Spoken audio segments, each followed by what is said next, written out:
আজ আজ ডালিম খেতে গিয়ে বড্ড মনে পড়ছে আমার নানার বাড়ির কথা। নানা বাড়ির যে রুমটা ছিল, বিশাল বড় একটা রুম ছিল। আর ওই রুমটার বারান্দার ঠিক ঢোকার যে গেটটা, ওই গেটটার একটা বিশাল ডালিম গাছ ছিল।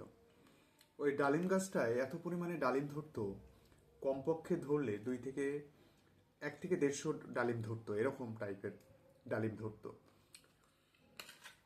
আর তখন আমার বয়স ছিল মাত্র 4 থেকে 5 বছর সর্বোচ্চ।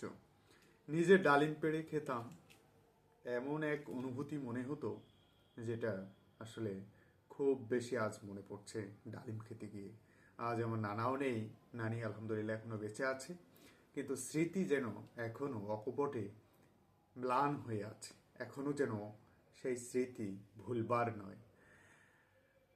আর বাজারের ডালিম তেমন ফিলিংস পাই না আর। তারপরেও এই গল্পগুলো, এই স্মৃতিগুলো